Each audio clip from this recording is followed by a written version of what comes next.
Hi, how are you? And welcome back to my YouTube channel. Today in this video we're going to see about Armstrong number. So what is an Armstrong number? Basically it's a number which is equal to the sum of its digit each raised to the power of the number of digit.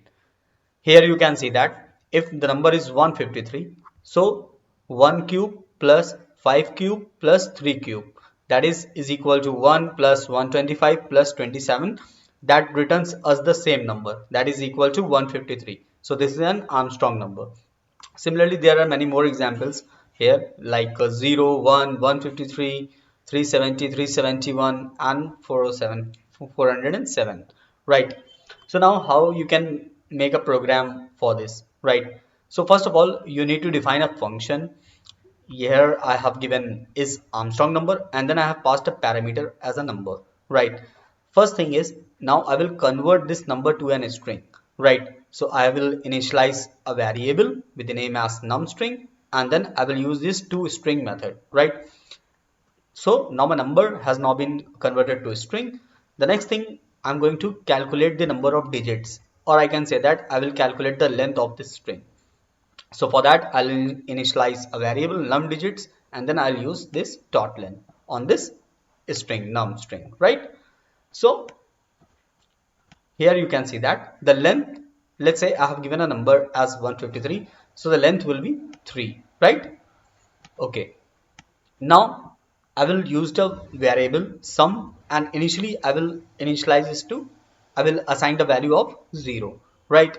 And then what I'm going to do here is I will use a for loop, right? And I will use the indexing from 0, right?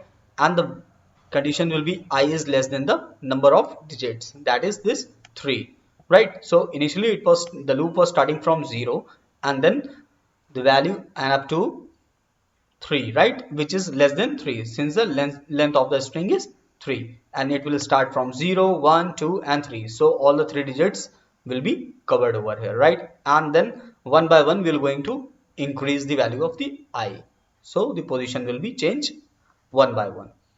Now this is the thing which we'll need to focus on, right?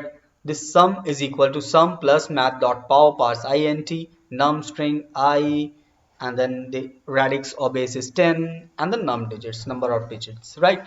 So I have mentioned some comments over here above and the below one, right? Just to let you know how this program will going to work, right? So why we have used the math.pow? Basically it is used for raising a base to the power of an exponent, right? Method for raising a base to the power of an exponent. Parse int, this thing is basically your base and this is your exponent, right? Number of digit is the exponent and this will remains the constant, right? But this thing will going to change, reason being because it extracts the ith character of the num string, because here the value of I will going to be changed. So first it will take 1 and then it will take 5, this thing, and then it will going to give the result for the 3, right? The third number. So it attracts the ith character of the num string, right? Now parse int is basically, it is used to parse a string and convert it to an integer, right? And make sure that the radix or base is 10 over here, right? So when the value of I in this for loop is equal to 0, right? When the value of I is equal to 0, it will going to check this condition, is I less than 3. So yes, this happens to be true. So sum will be, sum is equal to sum plus 1, 1 to the power of 3, that is 3 times it will going to multiply itself, right? 1 into 1 into 1. So 0 plus 1 gives us 1. The next, it will going to increase by 1. So when the value of I is 1, it is less than 3, the condition happens to be true. So 1, it will, now the value of sum will be 1, right? And then after that it will going to extract the second character, the second number. So it will going to multiply 5 into 5 into 5. So 1 plus 125, that gives us 126. Similarly, when the value of I is equal to 2 and it is less than 3, condition true. So your sum is equal to 126 plus within brackets 3 into 3 into 3. so that gives us 153 when the value of I happens to be 3.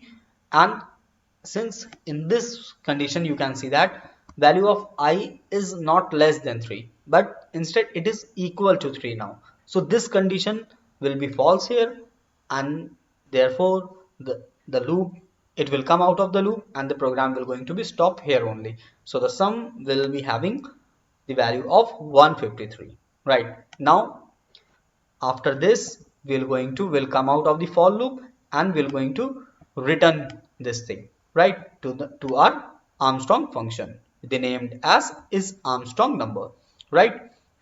So here what we are going to check here is we're going to write sum and then this number. Sum, we are having the value as 153 from here, and then this number which is passed as a parameter into this function, right? So if both the values are true, then what we'll do here is this will come here in the if condition, right? And it will going to say that yes, it's an Armstrong number.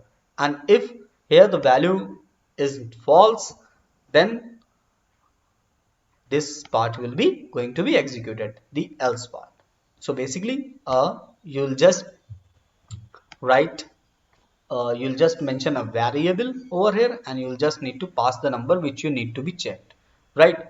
And then over here into this function, right, as an argument, this value will be taken into account, 153, right?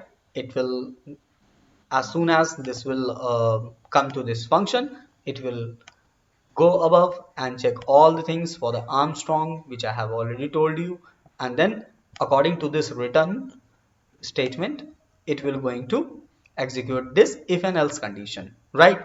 If it returns true, so this block of code will be executed, and if it happens to be false, so this block of code will be executed. So now let me check this. We have passed 153 as an Armstrong number. So I'll come to my terminal. First I'll click on the view, then on the terminal, right? And then I'll going to write this. I'm going to run this file. So I'll write node exercise 2.js. Right, I'll hit the enter button and see, yes, 153 is an Armstrong number.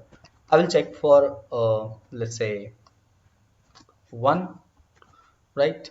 I'll write node and then I'm going to check this. Yes, 1 is Armstrong number, and there are many others also, 370, 371 and 407.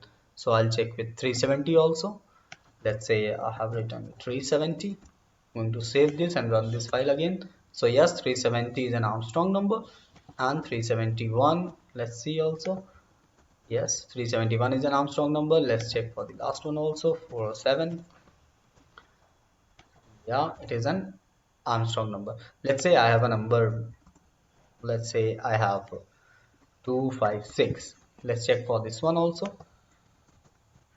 256 and is not an Armstrong number. Let's check for 101 also.